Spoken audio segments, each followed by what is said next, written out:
housing market. We are in a dilemma of the housing market right now, because there are many buyers who are in a dilemma. There are a group of buyers who are waiting to buy a home, waiting to see those who have bought homes, how their homes are going to fall in prices. And those who have homes are wondering why the other people are not buying homes. So, what is the status of the housing market? I am talking this on behalf of Soft Landing Real Estate Services. We are a real estate company. If you have any question about real estate, we can help you buy a home or sell your home. So what is happening in the market right now? There is what we call buyers are not buying homes because the interest rates are up, the payments have gone up, and they don't want to buy homes. But at the same time, we are having a low inventory in the house. Many sellers are not bringing money to the market. They are not bringing their houses to the market. What is really driving this market? Why there is a low demand? Many buyers are not buying homes because the buyers are not interested to buy. So many people are on the edge. So there are three primary issues that lead to changes in the supply of housing. These are the things which are affecting. Prices rise to the point that sellers come into the market. Like we have been having where home prices for the last 4 years, home prices have been going up very fast. And as the home were going higher, so sellers were willing to buy the homes, to sell, to put their houses on the market. And another factor which affects that, interest rates rise, pulling buyers out of the market. And an economic recession removes buyers due to job loss. Those are the things we want to look at, how these things affect the supply. So, when the buyers, the sellers are willing to sell their homes when they know they are going to get enough money in the market, then they will get their house to the market. But if the prices are down, then they are not motivated to bring their homes in the market. So as price rise to the point that sellers come into the market, then you will see the value of the houses go up. And that is what has been happening in the market. If you can see from 1991, in that graph you can see the prices on top, prices have been going up, and as they go up, they have correlated with the low one where the prices, the interest rates have been coming down. So with that, so sellers have been bringing their houses to the market. And then we also have where another point for interests have been going up. Why has interest been going up? Interest, when the government increases interest rates, it makes borrowing expensive.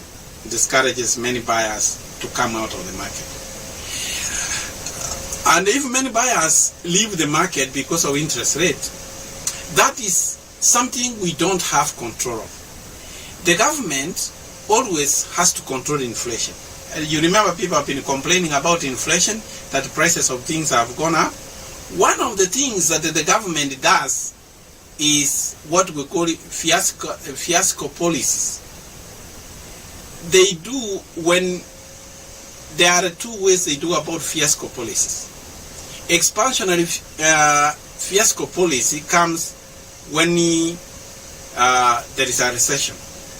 But because now that there is a higher inflation, they do what we call contractionary fiscal policy, whereby the government reduces spending and the taxes go down and they increase interest rate. So, because they increase interest rate, now money becomes expensive. And when money becomes expensive, many people will not borrow money because it becomes expensive. Those who want to buy, that is the way to reduce interest rate, to reduce inflation rate. And the inflation rate, for them to increase, they want people to lose jobs. So this is to bring an economic recession. Because economists look, and this is based on the Phillips curve. When there is a wage growth, inflation increases. So, and unemployment, when that means unemployment is lower. So to bring the inflation rate down, unemployment has to go up. So inflation is inversely proportional to unemployment. So what is happening now that the unemployment rate is low, that so many people are working, they have to increase interest rates. So interest rates are going to continue increasing up to the end of this year until inflation rate comes down. So those who are waiting that the interest rates are going to come down, actually they are even better now.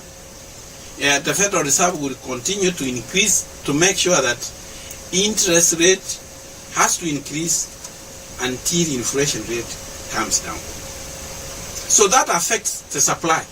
So when the people start losing jobs, don't wait until you lose a job before you get a home. So even other experts say today's homeowners stand on a much more secure footing than those coming out of the 2008 financial crisis. With high equity in their homes, consequently, the likelihood of a housing crash is low. So there are people who are saying that the housing crash is going. Housing crash is not going to be there. The only difference with the 2008, and that is one of the things which people consider when people lose their homes. Why are people not losing their homes right now? They are sitting on a much higher equity. On that graph, you can see for the years, the red one shows equity in homes.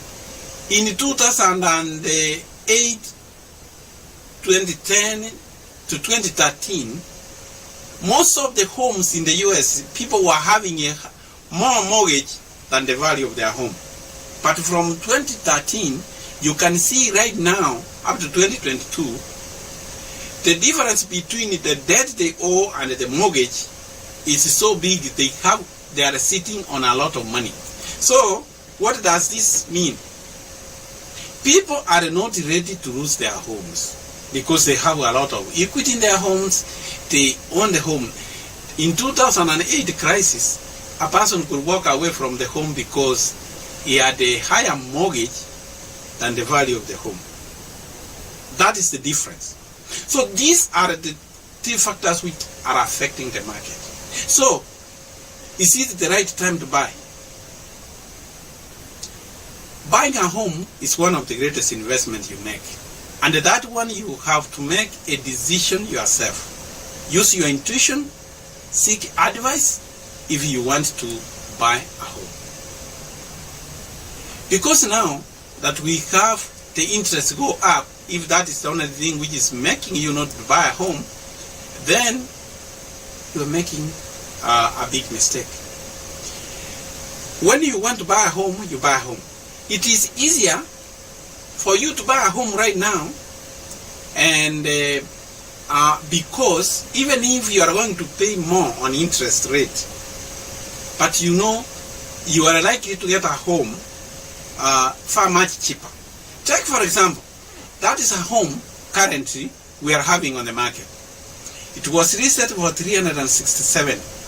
they have dropped the price to 344. You can see how the much amount. You can see that one was listed for 461. It's on the market. It has been dropped to 424. And see the other one, which was listed for 491. Right now going for 449. That's more than 40,000 in price reduction. Now, what does that tell you? If you buy that home and save 40,000 now, even if you take a higher interest rate, when interest rates come down, you have a recourse, you can refinance, but your value of the mortgage amount is not going to increase. Now, you can wait buying this home, you wait until the interest rate comes down. And then instead of buying it at 449, you would buy at 491. You see, you will buy a person who bought earlier means that he will have more equity in the home, 40,000 equity, than you. So, I would always say, and I know there are so many people, when you are seeking advice, whether to buy a home or not, get advice from the right people. There are people who will give you wrong advice. Not all advice is created equal. Ask yourself, the person who is advising you, how qualified is the person advising you? Is he qualified to advise you? Does he have experience? Does he understand? It is always good to go and talk to the agent. And the agent will probably give you advice. Don't go get it from people. Okay, you may get advice from somebody who bought a home during the 2008 crisis.